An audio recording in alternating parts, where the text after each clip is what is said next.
पानी दे दो कोई, जल्दी पानी। ये ले पानी। झूठी, तूने झूठ कहा ना मुझसे। अरे मैंने क्यों झूठ कहा तो था कि घर में पाव भाजी बनी है। तूने कहा था कि अब हम इतना तीखा नहीं खाते, तो ये क्या था? अरे इसमें तो हमने सबसे कम तीखा मसाला डाला था। ये किसी को मारना हो ना तो ये पाव भाजी खिला देना चाहिए, अपने आप ही मर जाएगा। ऐसे कहा कर, इसे कम तीखा कहा जाता है। हाँ तो देख, मेरे दादाजी 85 साल के हैं, वो खा रहे यही पाव भाजी। बने सब 10-12 हरी मिर्ची दे दे साथ में, ये तो बिल्कुल फीका खाना है। तुम्हारे घर में सब लोग पागल है। आज के बाद मैं तेरी आग कभी खाना नहीं खाऊंगी। हाय, मेरी जुबान में जैसे आग लग गई है। वर्षा वहां से चीखती हुई चली गई, लेकिन सोनी परिवार को ये समझ में नहीं आ रहा था कि उनके खाने में तीखा तो उन्होंने अभी डाला ही नहीं है। अगर वो जिस तरह का तीखा और मसाले वाला खाना बना देते तो वर्षा तो शायद फायर ब्रिगेड को ही बुला लेती। अब मारवाड़ी घर में खाना खाने आएगी तो मसाले की खुशबू तो खाने से ही आएगी। अभी तो तूने कहा कि माँ इसमें तीखा कम कर देना, तो मैंने तो वैसे ही पाव भाजी बनाई थी। हाँ, मुझे भी थोड़ी हरी मिर्ची दे दो। मुझे तो ऐसा लग रहा है कि मैं किसी अस्पताल में खाना खा रही हूँ। आजकल की लड़कियों को न जाने क्या हो गया है, थोड़ा सा भी तीखा खाने की क्षमता कौन है उनमें। ऐसा ना बोलिए पापा, मैं नहीं, देख लो, मैं तो इस खानदान में सबसे तीखा खाना खाती हूँ। लेकिन इसी बात की तो चिंता है कि तेरे लिए लड़का भी वैसा ढूंढना पड़ेगा। अरे लड़का नहीं, ससुराल ही ऐसा ढूंढना पड़ेगा कि जो तीखा खाता हो। पता चला कि वो भी इसकी सहेली की तरफ भाग गए। मुझे तो यकीन है कि मुझे ऐसा ही परिवार मिलेगा जो तीखा खाने का शौकीन हो। बस में थोड़ी सी दही डाल दो, मुझे पुलाव थोड़ा सा तीखा लग रहा है। थोड़ी सी ठंडी दही यहाँ भी दे देना, आज मसाला कुछ ज्यादा लग रहा है पुलाव में। अरे आज का पुलाव मैंने नहीं बनाया, पड़ोस की शीला जी ने दिया है। तभी मैं कहूँ, हमारे घर में तो इतने तेज तीखी मसाले डलते नहीं। आज माँ खाना बनाना कैसे भूल गई? पड़ोस की शीला जी पंजाबी फैमिली से है ना, इसलिए उनके हाथ मसालों में जरा तेज है। मैं जरा सोचो, अगर भाई को ऐसी लड़की मिल जाए जो इतना मसालेदार खाना बनाती हो तो ऐसा कभी नहीं होगा। मैं तीखा खा ही नहीं सकता, मैं तो पहली रात ही भाग जाऊंगा।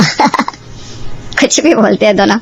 अब आप सोच रहे होंगे कि एक परिवार जिनका फीका खाना भी किसी आम इंसान के लिए तीखे से ज्यादा है, और एक ऐसा परिवार जिन्हें बिल्कुल तीखा खाने की आदत नहीं है, ऐसे परिवार आखिर क्यों ही आपस में बच्चों की शादी करवाएंगे? लेकिन लेकिन लेकिन नियति का खेल बड़ा ही निराला होता है। जहाँ नहीं जाना होता है, किस्मत आपको उसी रास्ते पर खींच लाती है। अरे भैया, आपको उस तरफ से जाना था, आपने मुझे पीछे के दरवाजे पर लेकर जाना था। अरे मैडम, फोन में यही रास्ता दिखा रहा है। चलो ठीक है, मैं यहीं से चली जाती हूँ, ये लो आपके पैसे। पंखुड़ी अपनी सहेली वर्षा की शादी में आई थी, लेकिन ऑटो वाले ने उसे पिछले दरवाजे पर उतार दिया था। उसने बड़ी सुंदर पिंक रंग की साड़ी पहनी हुई थी, बाल खुले थे, लेकिन दरवाजे पर जाते वक्त उसका पल्लू दरवाजे में ही अटक जाता है। अरे मेरा पल्लू कैसे अटक गया दरवाजे में? कहीं मेरी साड़ी फट ना जाए। ये तो निकल भी नहीं रहा, क्या करूं? रुके रुके, मैं निकाल देता हूँ। किस्मत का खेल ये था कि उसी शादी में आशुतोष भी आया हुआ था। दूल्हा उसका भी दोस्त था। आशुतोष ने दरवाजे से पल्लू को निकाला, दोनों की नजरें मिली। आशुतोष पंखुड़ी को पिंक रंग की साड़ी में देखकर देखता ही रह गया था। आप भी शादी में आए हैं? जी हाँ, लेकिन मैंने अपनी कार गलत जगह पार्क कर दी जरा। चलो अच्छा, आप भी शादी में जा रहे हैं तो हम दोनों कर लेते हैं। क्या? मेरा मतलब हम दोनों चल लेते हैं साथ में शादी में। सॉरी, मेरी जुबान थोड़ी फिसल जाती है कभी कभी। कोई बात नहीं, चलिए। आशुतोष और पंखुड़ी एक साथ शादी में जाते हैं, लेकिन अगर आपको लग रहा है कि इन दोनों को यहाँ प्यार हो जाएगा, फिर ये लोग शादी कर लेंगे, तो ना जी ना, ऐसा कुछ नहीं होने वाला। कहानी में भयंकर वाला ट्विस्ट है, सुनिए ना। कहाँ रह गया था भाई? अरे भाई, वो लड़की का दुपट्टा फंस गया था दरवाजे में। तो वाह, मेरी शादी में खुद की दुल्हन ढूंढ ली तूने, क्या बात है? ऐसा कुछ नहीं, कुछ भी मत बोल। वैसे ये लड़की वर्षा की दोस्त है, तो कहे तो बात करूं। तुम तीखा खाते हो? ये कैसा सवाल है? मतलब हाँ, यही सवाल है। वो देखो, वो मारवाड़ी है, तुम जहाँ तीखा खाना छोड़ती हो ना, वहां से उनका शुरू होता है। अरे नहीं नहीं, मैं तो सपने में भी इससे शादी ना करूं फिर तो। हद है, लड़का होकर मीठे पानी के गोलगप्पे खा रहा है। मैं तो ऐसे लड़के से गलती से भी शादी ना करूं। पंखुड़ी और आशुतोष दोनों की मंजिल अलग थी, लेकिन उनकी किस्मत को कुछ और ही मंजूर था। आशुतोष विकास के लिए सिंदूर लेने जाता है, जिसे लाते लाते उसे बड़ी देर हो जाती है, इसलिए मंडप में पंडित जी बड़े व्याकुल हो रहे थे। अरे जल्दी कीजिए, मुहूर्त निकला जा रहा है, यही सिंदूर बनने का सही मुहूर्त है। अरे आशुतोष, कहाँ रह गया तू? आ गया पंडित जी, मैं आ गया। जल्दी जल्दी यहाँ लाइए सिंदूर। आशुतोष हड़बड़ी में मंडप की तरफ सिंदूर ले ही जा रहा था कि उसका पैर अचानक कहीं फंस जाता है, और उसे बचाने के लिए जब पंखुड़ी उसके पास आती है तो सिंदूर उसके माथे पर पड़ जाता है। उन दोनों को देखकर चारों तरफ सन्नाटा छा जाता है। सिंदूर बनने के मुहूर्त पर तुमने इस लड़की की मांग भरी, वो भी मंडप में अग्नि के सामने। अब ये तुम्हारी पत्नी हुई। क्या? आशुतोष और पंखुड़ी को समझ में नहीं आ रहा था कि उनके साथ हुआ क्या है। कुछ लोगों ने उनकी फोटो ले ली, उनके आसपास दोस्तों में, रिश्तेदारों में ये बात फैल गई, इसलिए आज उन दोनों के माता पिता को आपस में मिलना ही पड़ा। माता पिता शादी के लिए एक दूसरे से मिलते हैं, यहाँ तो शादी के बाद माता पिता को मिलना पड़ रहा है। अब तो हमारे रिश्तेदारों ने भी फोटो देख लिए इनके मांग भरते हुए। हमारे समाज में भी यही हाल है, हमें लोग बधाई देने के लिए कॉल कर रहे हैं। लेकिन हम पति पत्नी कैसे हो सकते हैं? हम तो एक दूसरे को जानते भी नहीं है। अब शायद यही किस्मत में लिखा होगा, एक छोटी सी रिसेप्शन रख देते हैं दोनों के लिए। आप लोग सच में हमारी शादी करवाना चाहते हैं? शादी तो हो गई है बेटा, हम तो बस उस पर पक्की मोहर लगा रहे हैं। ये महादेव, कहाँ फंसा दिया आपने? ये मीठे पानी के गोलगप्पे खाने वाला मेरा पति बन गया। मैंने कहा था ना, किस्मत के खेल बड़े निराले हैं।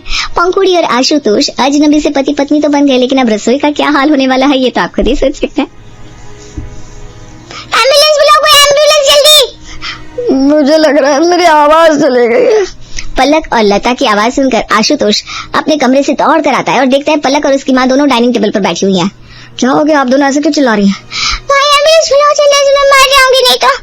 अरे भाई, ऐसा तो क्या खिला दिया तुमने इनको? मैंने तो बस पोहा ही खिलाया। पोहा? अब आप दोनों इतना भी ड्रामा मत करो, पोहे में क्या हो जाता है? हाँ लो ना, आप भी खाओ ना फिर पोहा। पंखुड़ी जब तीनों को आधा आधा किलो मिठाई खिलाती है तब जाकर इनकी आवाज वापस आती है। पंखुड़ी ने सोचा भी नहीं था कि उसने बस आज नाश्ते में पोहा बनाया है, तब इतना भूकंप आ गया है। तो आगे तो न जाने क्या ही होने वाला था। मैंने सच में पोहा में कम ही मिर्ची डाली थी। या कम थी? अगर ज्यादा होती तो आज तो मैं ऊपर ही जाने वाली थी। सुनिए भाभी, आज इतना तीखा मेरी ज़बान ने खा लिया है जितना आज तक पूरी जिंदगी में नहीं खाया। प्लीज आज सब खाना मत बनाना। मैंने सोचा कि अब मैं इस घर की बहू बन गई हूँ तो मुझे आप सबके लिए खाना बनाना चाहिए। अनजाने में बनी भाभी को कुछ समझाओ माँ, उनकी एक हाथ में मिर्ची एक हाथ में मसाले रहते हैं, हमारे यहाँ मिर्ची बस नाम के लिए होती है। देखो पंखुड़ी, तुम कल से रसोई मत बनाओ, कोई जरूरत नहीं है, मैं खुद बना लूंगी। सॉरी, मैं आगे से ध्यान रखूंगी, पक्का बहुत कम तीखा बनाऊंगी। पंखुड़ी की किस्मत ने तो उसे यहाँ लेकर छोड़ दिया था, लेकिन पंखुड़ी अपने बहू होने का हर फर्ज निभाना चाहती थी, लेकिन उसकी मिर्ची वाला खाना बनाने की आदत उसे वो करने नहीं दे रही थी। नहीं, भले ही मेरी शादी अचानक हुई हो, लेकिन मैं एक अच्छी बहू बनकर ही दिखाऊंगी। आज मैं खाने में बिल्कुल कम मिर्ची डालूंगी जिससे सब लोग खाना खा पाएंगे। पंखुड़ी चाहे अनजाने में ही सही इस घर की बहू तो बन गई, लेकिन अब वो अपने बहू बनने के सारे फर्ज अच्छे से निभाना चाहती थी, लेकिन उसके हाथ में मसाले थे जो उसका पीछा ही नहीं छोड़ रहे थे। आज बस सब्जी में 4-5 ही हरी मिर्च डालूंगी, ज्यादा नहीं, और बस ये कुछ गरम मसाले डाल देती हूँ। कल सबको झटका दे दिया था तीखे खाने का, लेकिन आज तो अच्छे से फीका खाना बनाऊंगी।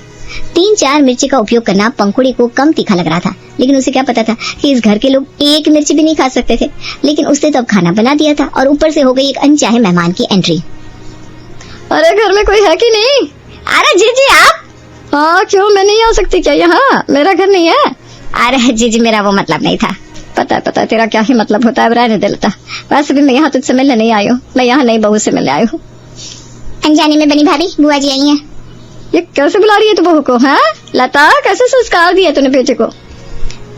बुआ, मम्मी ने कुछ नहीं कहा, वो तो मैं ही भाभी को अनजाने में बनी भाभी बुलाती हूँ। कोई बात नहीं बुआ जी, पलक मुझे प्यार से ही बुलाती है, मुझे बुरा नहीं लगता। देख कितनी अच्छी है, मीठी जबान बोलती है नई बहू। मीठी? आपने इनका हाथ का खाना नहीं खाया अभी तक। चुप कर लता, मैं तुझे फिर कहती हूँ, पलक की जुबान मिर्ची की तरह है, इस पे कंट्रोल कर, नहीं तो ससुराल जाकर तेरी तरह हो जाएगी। माँ जी की तरह? लेकिन वो तो कितनी स्वीट है। अरे बेटा, ननद को ही पता होता है कि उसकी भाभी कैसी है। स्वीट तो तू है, कितना मीठा बोलती है। लता की किस्मत है कि इतनी सुंदर और गुणी लड़की मिल गई उसे। इसी बात पर आज हमारे घर पंखुड़ी के हाथ का खाना जरूर खाइएगा जीजी। हाँ हाँ क्यों नहीं खाऊंगी, तेरे हाथ का खाना तो मुझे कभी इतना पसंद नहीं आया, लेकिन पंखुड़ी के हाथ का खाना मैंने जरूर खाना है। हाँ, उसके बाद आप बचती हैं कि नहीं वो हमें भी नहीं पता। पंखुड़ी अपना बनाया हुआ खाना लेकर आती है और बुआ जी के सामने बड़े ही प्यार से परोसती है। पलक और लता बुआ जी को खाते देखती है। पहला निवाला लेती है, बुआ जी को कुछ महसूस नहीं हुआ, लेकिन जैसे ही उन्होंने 2-3 निवाले खाए वैसे ही उनके कानों से धुआं निकलता हुआ साफ दिखाई दे रहा था।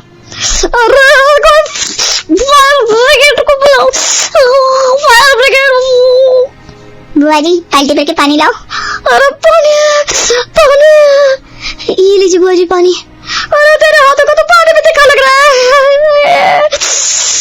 पंखुड़ी के हाथ का खाना खाकर बुआ जी की जान हलक तक आ गई थी, लेकिन ये देखकर लता और पलक को बड़ा ही मजा आया। पंखुड़ी के ससुर और आशुतोष भी घर आ गए। क्या हुआ भाई, तुम दोनों इस तरह से क्यों हंस रही हो? अरे पापा, आज हमने बुआ जी के कानों से धुआं उठता देखा, इतना मजा आया क्या बताए। मुझे कह रही थी तुम्हारी जुबान मिर्ची की तरह है, आज मिर्ची का असली स्वाद क्या होता है उन्हें पता चल गया। पंखुड़ी, आज तुमने खाना बनाया क्या? हाँ पापा जी, लेकिन मैंने बस 3-4 हरी मिर्ची डाली थी खाने में। 3-4? हम खाने में एक भी हरी मिर्च नहीं डालते अनजाने में बनी भाभी। सॉरी, मैंने वो सब्जी के कुकर में वो थोड़ी मिर्ची और कुछ मसाले और डाल दिए थे। शायद मैं इस घर की बहू बनने लायक नहीं हूँ। हमारी किस्मत हमें क्यों मिलवाया पता नहीं। आज पंखुड़ी का दिल बहुत दुखी हुआ था, क्योंकि ना तो वो इस घर के हिसाब से खाना बना पा रही थी और ना ही खुद फीका खाना खा पा रही थी। उसे किस्मत पर गुस्सा आ रहा था कि आखिर उसका इस घर में आने का कारण क्या है। अरे तुझसे तो इस प्रतियोगिता में आकर भी क्या करोगे बंजी? पलक, ये कौन है? किस बारे में माँ जी से बात कर रही है? ये हमारी सोसाइटी के हेड है शिलान जी। हमारी सोसाइटी में हर साल खाने की प्रतियोगिता होती है, जहाँ जो सबसे ज्यादा गोलगप्पे खाता है वो जीत जाता है। अरे लगता बंजी, आपके घर से तो कोई नहीं आएगा, आप अपनी सीट किसी और को दे दीजिए। लेकिन हम क्यों नहीं जा रहे हैं इस प्रतियोगिता में? हम कैसे जा सकते हैं? गोलगप्पे का पानी इतना तीखा होता है, हम 4-5 ही खा सकते बस। ठीक है माँ जी, इस बार मैं भी हूँ ना, आप मुझे भूल गई क्या? अरे हाँ पंखुड़ी, एक मिनट शीला जी, इस बार ये प्रतियोगिता हम ही जीतेंगे। मजाक मत करो आप लोग, मेरे हाथ का पुलाव तो खा नहीं सकते, गोलगप्पे क्या खाओगे? मैं खाऊंगी ना आंटी जी। अरे पानी इतना तीखा होता है कि तुम तो भी नहीं खा पाओगे बच्ची। आज तक मेरे अलावा और कोई जीतता नहीं है इसमें। इस बार हमारी फैमिली से हमारी भाभी ही जीतेगी। देखते। शीला को पता नहीं था कि जिस तीखेपन की वो बात कर रही थी वो तो पंखुड़ी के लिए बहुत फीका था। उसने इस बार गलत इंसान से पंगा ले लिया था। आप तो कह रही थी पानी तीखा है, ये तो बिल्कुल फीका है। आंटी जी, इसमें थोड़ी और हरी मिर्च डालो ना। क्या? और हरी मिर्च? लता जी, क्या हुआ? मिर्ची लग रही है क्या आपको? पंखुड़ी ने कम से कम 50 गोलगप्पे खा लिए, जो आज तक कोई नहीं खा पाया था। उसकी जीत से लता के चेहरे पर बड़ी सी मुस्कान आ गई, क्योंकि उसकी बहू ने शीला को हरा जो दिया था। आशुतोष और पंखुड़ी के बीच धीरे धीरे नजदीकियां बढ़ती गई और उसे समझ में आ गया कि आखिर उसे इस ससुराल में किस्मत ने क्यों भेजा था। लेकिन एक चीज अभी तक नहीं बदली थी। पंखुड़ी, आज तुमने खाना बनाया क्या? सॉरी। वाह सुमित्रा, आहा, तुम्हारे हाथ की चाय में जो जादू है ना, वो दुनिया के किसी 5 स्टार होटल की चाय में भी नहीं मिल सकता। पिछले 37 सालों से पी रहा हूँ, पर स्वाद आज भी वैसा का वैसा ही है। बस रहने दीजिए, सुबह सुबह मेरी तारीफ करके मक्खन लगाने की जरूरत नहीं है। कहिए, नाश्ते में क्या बनाऊं? मक्खन नहीं लगा रहा सुमित्रा, सच कह रहा हूँ। तुम खाना भी इतना टेस्टी बनाती हो कि क्या बताऊं। पता है, आज मुझे अचानक से शौर्य की बहुत याद आ रही है। उसे भी तो तुम्हारे हाथ का खाना कितना पसंद था ना। आनंद की बात सुनकर सुमित्रा के होंठों पर एक मुस्कान और आंखों में हल्की सी नमी आ गई। हाँ, मेरा शौर्य। आपको याद है जब भी मैं घर में कढ़ी चावल बनाती थी तो वो कैसे मेरे पल्लू से बंधा बंधा पूरे घर में घूमता रहता था। मम्मी कढ़ी बन गई, मम्मी कढ़ी बन गई, बस यही रट लगाए रहता था। अरे कैसे याद नहीं होगा, कढ़ी तो बेचारी बाद में बनती थी। वो लड़का तो कढ़ी में डालने वाले सारे पकौड़े पहले ही प्लेट से चुरा कर खा जाता था। और जब हम किसी शादी या फंक्शन में जाते थे तो वहाँ 50 तरह के पकवान छोड़कर घर आकर कहता था, मम्मी मुझे तो आपके हाथ की रोटी ही खानी है। हाँ, पर अब देखो, 7 समंदर पार विदेश जाकर बैठ गया है मेरा बच्चा। और एनी और रोनी, उन्हें तो हमने बस तब देखा था जब वो गोद में खेलते थे। अब तो कितने बड़े हो गए होंगे दोनों। न जाने मेरे पोता पोती मुझे ठीक से पहचानते भी होंगे या नहीं। उदास मत हो सुमित्रा, वो लोग आएंगे, जल्दी ही आएंगे। और सच कहूँ तो मुझे भी इस उम्र में सिर्फ तुम्हारे हाथ का ही खाना पचता है, बाहर का तो मैं खा भी नहीं पाता। दोनों पति पत्नी अपने बेटे और पोता पोती की यादों में खोए हुए थे। घर का वो बड़ा सा आंगन शौर्य और बच्चों के बिना बहुत सूना सूना सा लग रहा था। आनंद जी और सुमित्रा जी अभी पुरानी यादों में खोए ही हुए थे कि तभी टेबल पर रखे सुमित्रा जी के स्मार्टफोन की घंटी जोर से बज उठी। अजी सुनते हो, शौर्य का वीडियो कॉल है। रुको, मैं स्पीकर पर डालती हूँ। हाँ जल्दी उठाओ। नमस्ते मम्मी, नमस्ते पापा, कैसे हैं आप दोनों? हम तो ठीक है मेरे बच्चे, पर तू कैसा है? तुम्हें हमारी याद आती भी है या नहीं? कितने दिन हो गए तुझे फोन किए हुए? और नहीं तो क्या शौर्य, अरे 7 साल हो गए तुझे गए हुए। अब तो एक बार घर आजा पगले, हमारी आंखें तरस गई है तुझे और बहू बच्चों को देखने के लिए। अरे पापा, थोड़ा सांस तो ले लीजिए, शिकायतें बाद में कर लीजिएगा। आज मैंने आपको एक बहुत बड़ी खुशखबरी देने के लिए फोन किया है। खुशखबरी? क्या हुआ बेटा? मम्मी, मेरा मतलब है हम सब आ रहे हैं आपके पास इंडिया कुछ ही दिनों में। क्या सच में? अरे वाह बेटा, सिमी और मेरे एनी रोनी को भी साथ लेकर आना, अकेले मत आना। अरे पापा, मैंने कहा हम सब आ रहे हैं, और सिर्फ कुछ दिनों के लिए नहीं, हमेशा के लिए। मेरा और सिमी दोनों का ऑफिस इंडिया हेडक्वार्टर में ट्रांसफर हो गया है। अब हम हमेशा के लिए वापस अपने घर आ रहे हैं, आप दोनों के साथ रहने। हे भगवान, तेरा लाख लाख शुक्र है, मेरा परिवार वापस आ रहा है। शौर्य के इस फोन कॉल ने सुमित्रा और आनंद की सूनी जिंदगी में जैसे एक नया सवेरा ला दिया। फोन कटने के बाद दोनों ने एक दूसरे को गले लगा लिया। अब बस इंतजार था तो उस दिन का जब उनके घर का आंगन बच्चों के किलकारियों से दोबारा गूंजने वाला था। आखिरकार वो दिन आ ही गया। घर को फूलों से सजाया गया था। जैसे ही एक बड़ी सी कार घर के दरवाजे पर आकर रुकी, सुमित्रा जी और आनंद जी आरती की थाली लेकर दरवाजे पर खड़े थे। ग्रैंडपा, ग्रैंडमा, मेरे बच्चे, मेरा रॉनी, मेरी एनी, कितने बड़े हो गए हो तुम दोनों, और हमें पहचाना कैसे तुम दोनों ने? बिकॉज ग्रैंडमा आपसे वीडियो कॉल पर बात होती थी ना, तो हमने आपको फोन पर देखा है। कितना प्यारा बोलते हैं बच्चे। कैसी है मम्मी जी? आपको बहुत मिस किया हमने। मैं बिल्कुल ठीक हूँ बेटा। आओ आओ अंदर आ जाओ सब, सफर से थक गए होंगे तुम लोग। सब लोग हॉल में आकर सोफे पर बैठ जाते हैं। बच्चे पूरे घर में इधर उधर दौड़कर सब कुछ देख रहे थे। तुम लोग बैठो, मैं बस 15 मिनट में तुम सबके लिए गर्मा गर्म आलू पूरी और हलवा बना कर लाती हूँ। अरे नहीं नहीं मम्मी जी, आप कहाँ जा रही हैं किचन में? आप बिल्कुल काम नहीं करेंगी अब से। क्यों बेटा सिमी, मैं काम क्यों नहीं करूंगी? मुझे तो अच्छा लगेगा तुम सबके लिए खाना बनाना। मम्मी, सिमी सही कह रही है, अब आपकी उम्र आराम करने की है। और वैसे भी सिमी और मैं दोनों वर्किंग हैं, तो हमें लगा कि आपके ऊपर हमारे काम का बोझ नहीं डालना चाहिए, इसलिए सिमी अपने साथ एक बहुत ही स्पेशल कुक लेकर आई है। कुक? तभी कार से एक और महिला उतरकर अंदर आई। उसने एक लंबा सा एप्रन पहना हुआ था। उसने अंदर आते ही हाथ हिलाकर कहा, hello uncle ji, hello aunty ji, my name is Maria, आपकी न्यू कुक, न्यूट्रिशनिस्ट और डाइट कंट्रोलर। हैं? Diet controller? ये क्या होता है भाई? अब ये क्या बला है? Diet controller means no oil, no fat, no butter, only vitamins, fibre and protein. मैं आपको ऐसा खाना खिलाएगा कि आपका 100 साल तक फिट रहेगा। सिमी, ये क्या कह रही है? बिना तेल और घी के खाना कैसे बनेगा? मम्मी जी आप घबराइए मत, हम दोनों के पास टाइम नहीं होता और हम चाहते हैं कि आप और पापा जी एकदम हेल्दी रहें। मारिया बहुत अच्छा इंटरनेशनल और हेल्दी खाना बनाती है। बस आपको अब से किचन में पसीना बहाने की कोई जरूरत नहीं है। आप सिर्फ हम बच्चों के साथ टाइम स्पेंड करेंगी। यस दादू, Maya makes yummy avocado toast. Sumitra, ये एवोकाडो क्या होता है? कोई नई तरह की सब्जी या फल है क्या? पता नहीं जी। एक्सक्यूज मी आंटी जी, मैं जाकर आपकी किचन का इंस्पेक्शन करता है। कहाँ है ऑलिव ऑयल? मुझे ब्रोकली सूप बनाना है।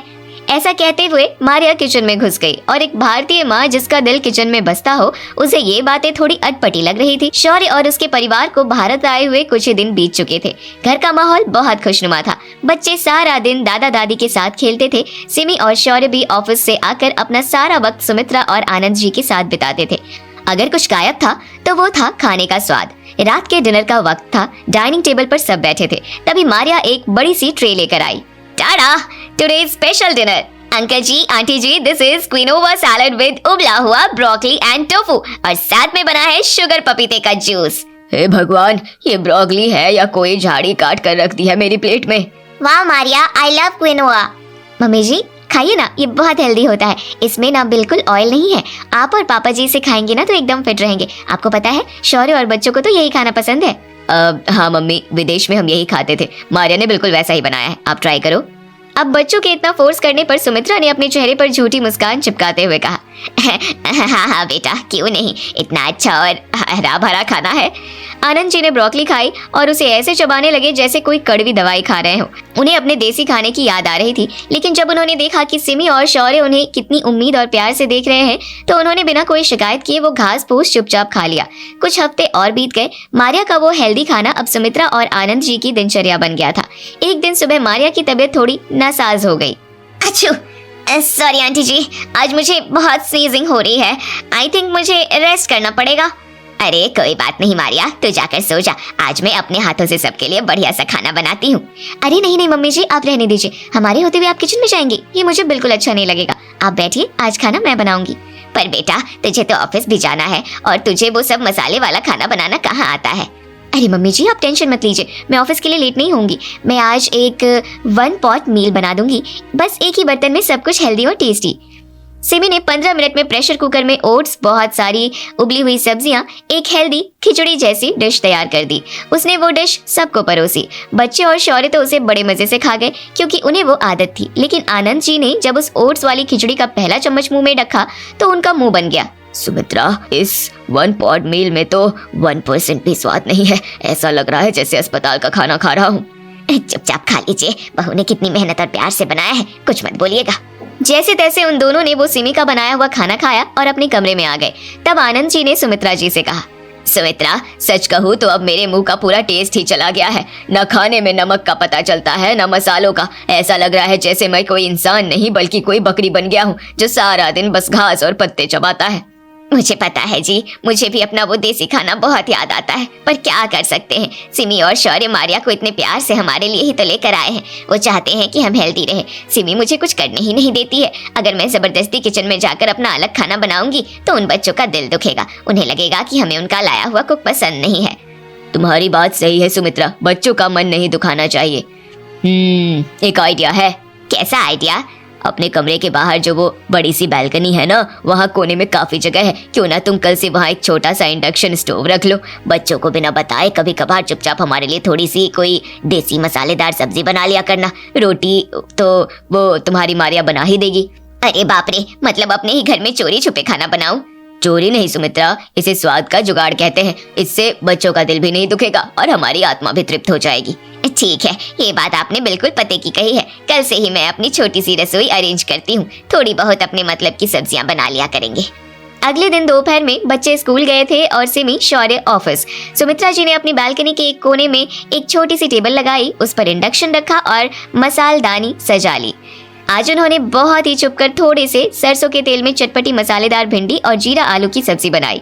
बालकनी में हींग, जीरा और धनिया पाउडर की जो महक उठी उसने पूरे कमरे को महका दिया। सब्जी बनने के बाद सुमित्रा जी किचन में गई जहां मारिया खड़ी थी।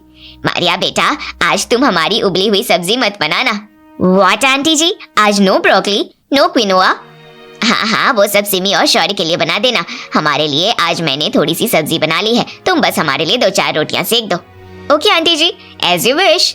दोपहर के लंच में आनंद जी और सुमित्रा जी ने वो मसालेदार भिंडी और आलू जीरा रोटी के साथ खाया। आनंद जी ने जैसे ही पहला निवाला खाया, उनकी आंखें खुशी से भर आई। आहा सुमित्रा, आज तो सच में मेरी आत्मा तृप्त हो गई। इतने दिनों बाद मसालों का ये स्वाद कसम से अमृत लग रहा है। आराम से खाइए जी, बहुत बनाया है। ये सुमित्रा जी की बालकनी वाली छोटी रसोई की एक कामयाब शुरुआत थी। अब किसी को भी परेशानी नहीं थी। बच्चे अपना हेल्दी खाना खा रहे थे और ये दोनों बुजुर्ग अपनी छोटी रसोई के चटपटे खाने का आनंद ले रहे थे। लेकिन मसालों की खुशबू आखिर कब तक छुप सकती थी। कुछ दिन बीत गए। एक दिन शनिवार की दोपहर को सुमित्रा जी ने अपनी बालकनी वाले इंडक्शन पर मसालेदार छोले और गर्मा गर्म पूरियां बनाई थी। हॉल में एनी और रॉनी वीडियो गेम खेल रहे थे। तभी हवा के झोंकों के साथ छोलों के मसालों की महक हॉल तक पहुंच गई। Sniff sniff, any, what is that smell? ये तो मारिया के सूप जैसे नहीं लग रहे। सुमित्रा जी और आनंद जी अपनी अपनी प्लेट में पूरी छोले खाने ही वाले थे कि दोनों बच्चों ने उन्हें रंगे हाथों पकड़ लिया। ग्रैंडमा, आप अकेले अकेले क्या खा रहे हो? It's smelling so good. अरे बच्चों, तुम लोग यहाँ, ये तो बस ऐसे ही थोड़ा सा देसी खाना है। तुम्हारे लिए मारिया ने वो क्या कहते हैं, पास्ता बनाया है ना। No grandma, I want to taste this please. Sumitra ने प्यार से एक पूरी का टुकड़ा तोड़ा, उसमें छोले लगाए और दोनों बच्चों के मुंह में डाल दिया। बच्चों की आंखें खुशी से बड़ी हो गई। मारिया का फीका खाना खाने वाले बच्चों को आज असली भारतीय मसालों का जादू समझ आ गया था। वाओ, दिस इज अमेजिंग, मुझे और चाहिए दादी। तभी शौर्य भी बच्चों को ढूंढते हुए कमरे में आ गया। उसने देखा कि बच्चे अपने दादी की प्लेट से पूरी छोले खा रहे हैं। मम्मी, पापा, आप लोग यहाँ बालकनी में ये तेल वाला खाना क्यों खा रहे हैं? मारिया ने तो खाना बना दिया था ना। अरे बेटा, वो आज हमारा थोड़ा चटपटा खाने का मन कर रहा था, इसलिए तुम्हारी मम्मी ने थोड़ा सा बना लिया। अंदर से तो शौर्य को भी छोले की खुशबू ने ललचा दिया था, पर बाहर से वो हेल्दी खाने की डींगे हाँक रहा था। मम्मी, इतना ऑयली खाना आपकी सेहत के लिए ठीक नहीं है। देखिए, मैं तो ये सब बिल्कुल नहीं खाता। Dad, just taste it, it's so yummy. Shaurya के मुंह में पानी तो आ ही रहा था और रॉनी ने उसका काम आसान कर दिया। नो रॉनी, अच्छा चलो, तुम इतना फोर्स कर रहे हो तो मैं एक छोटा सा टुकड़ा टेस्ट कर लेता हूँ। शौर्य ने एक बाइट खाया। छोले का स्वाद सीधा उसके दिल पर लगा। उसका मन किया कि पूरी प्लेट छीनकर खा जाए, लेकिन अपनी इज्जत बचाने के लिए उसने बस झूठी स्माइल दी और कहा, नाइस, पर इसमें तेल बहुत है। और वो वहां से चला गया। आनंद जी और सुमित्रा जी की ये चोरी पकड़ने के बाद एक दूसरे को देखकर मुस्कुरा दिए। अगले दिन शाम के 7 बजे सुमित्रा जी ने अपनी छोटी रसोई में कढ़ी पकौड़ा और चावल बनाने का फैसला किया। जैसे ही उन्होंने कढ़ी में देसी घी, जीरा, हींग और लाल मिर्च का छौंक लगाया, पूरी बालकनी से होते हुए वो खुशबू पूरे घर में फैल गई। थोड़ी देर में शौर्य और सिमी ऑफिस से थके हारे घर लौटे। उफ, आज बहुत थक गई मैं। मारिया, खाने में क्या है आज? Welcome back Simi ma'am. आज डिनर में है टोफू और लेट्यूस का सैलेड और स्वीट कॉर्न सूप है। शौर्य और सिमी ने सैलेड को देखा। रोज रोज का वही फीका खाना देखकर आज उनके चेहरे पर कोई खुशी नहीं थी। तभी एनी और रॉनी दौड़ते हुए हॉल में आए। एनी बेटा, आओ डिनर कर लो, मारिया ने सैलेड बनाया है। No dad, we are full, हमने अपना डिनर कर लिया है। डिनर कर लिया? क्या खाया? मॉम, ग्रैंडमा ने बहुत ही tasty yellow soup with rice and pakora बनाया था। हमने उनके साथ पेट भर के खाया।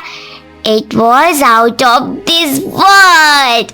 Yellow soup? But aunty ji ने मुझे कोई सूप बनाने को नहीं बोला। और ये पकोड़ा क्या होता है? कोई नया डिजाइन का सैलेड है क्या? शौर्य और सिमी एक दूसरे का मुंह देखने लगे। शौर्य की आंखें अचानक चमक उठी। येलो सूप और पकोड़ा मतलब कढ़ी चावल। पूरे घर में जो वो सौंधी सौंधी खुशबू आ रही थी वो अब शौर्य के दिमाग पर हावी हो चुकी थी। डाइनिंग टेबल पर शौर्य का दिमाग उस सैलेड में नहीं बल्कि बालकनी में रखी कढ़ी में था। अचानक उसने कहा, सिमी मुझे मम्मी से कोई बहुत जरूरी काम याद आ गया है, मैं बस अभी आता हूँ। शौर्य सुमित्रा के कमरे की तरफ गया। कमरे से बालकनी का दरवाजा खुला था। सुमित्रा जी और आनंद जी कमरे में नहीं थे। इंडक्शन के ऊपर एक बड़े से बर्तन में कढ़ी रखी थी और पास ही चावल का डोंगा था। शौर्य से रहा नहीं गया। उसने एक बड़ा सा कटोरा लिया, उसमें चावल डाले, ऊपर से गर्मा गर्म कढ़ी डाली और पकौड़े रख लिए और कटोरा लेकर वापस डाइनिंग टेबल पर आ गया और बहुत ही मजे से खाने लगा। शौर्य, ये क्या है? तुम ये ऑयली और अनहेल्दी खाना खा रहे हो। हमारा डाइट प्लान? भाड़ में गया डाइट प्लान सिमी। 7 साल हो गए इस स्वाद के लिए तरसते हुए। कसम से एक बार खाकर देखो, जन्नत है ये, जन्नत। सिमी ने झिझकते हुए शौर्य के कटोरे से एक चम्मच कढ़ी चावल अपने मुंह में रखा। जैसे ही वो देसी घी और बेसन का स्वाद उसकी जीभ पर पड़ा, सारा दिन ऑफिस का स्ट्रेस सब कुछ उस एक निवाले ने भुला दिया। अगले ही पल सिमी भी शौर्य के साथ उसी कटोरे से कढ़ी चावल खाने लगी। दोनों ऐसे खा रहे थे जैसे सदियों से भूखे हों। तभी सुमित्रा जी और आनंद जी वहां आकर खड़े हो गए। दोनों का चेहरा एक बड़ी मुस्कान से खिल गया था। क्या बात है, आज ये विदेशी सैलेड छोड़कर हमारे येलो सूप पर डाका डाला जा रहा है। अपनी चोरी पकड़े जाने पर शौर्य और सिमी हक्के बक्के रह गए। उनके मुंह में अभी भी पकौड़े थे।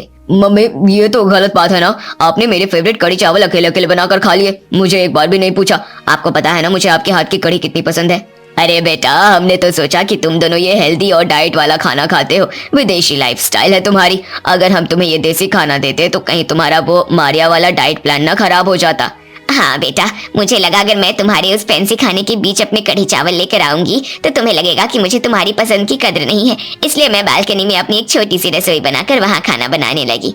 सॉरी मम्मी जी, मुझे लगा आप सारी उम्र किचन में खटती रहती हैं तो अब आपको आराम मिलना चाहिए। मेरे पास ऑफिस की वजह से टाइम नहीं होता, इसलिए मैंने मारिया को रखा था। पर सच कहूँ तो हमारा दिल भी तो इसी देसी खाने को याद करता है। बिल्कुल सही कह रही है सिमी। मम्मी, इंडियन खाने का टेस्ट गजब होता है। हमारी इंडियन माएँ जिस समझ, सेहत और स्वाद को बैलेंस करके खाना बनाती है ना, वो दुनिया का कोई फैंसी शेफ नहीं बना सकता। मारिया इधर आओ। Yes ma'am. मारिया, कल से कोई उबली हुई ब्रोकली नहीं बनेगी। कल से तुम मम्मी जी के इंस्ट्रक्शंस फॉलो करोगी। वो तुम्हें सिखाएंगे कि हेल्दी और टेस्टी इंडियन खाना कैसे बनता है, कम तेल और भरपूर स्वाद के साथ। डन मैम, कल से मैं भी बनाएगा ये yellow soup with pakora. Maria की बात सुनकर सब लोग जोर जोर से हंसने लगे। सुमित्रा जी की आंखों में खुशी के आंसू थे। आखिरकार 7 साल बाद पूरा परिवार एक साथ डाइनिंग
सबको मैं डिलीट मारता हूँ, फिर मैं ऑल में जाता हूँ, फिर देखता हूँ आई नीड एडवाइस, उसको में भी कुछ नहीं भी लिखा है और मैं बहुत ही दुख हो जाता हूँ। फिर उसके बाद मैं बोलता हूँ कुछ और वो सुनता है।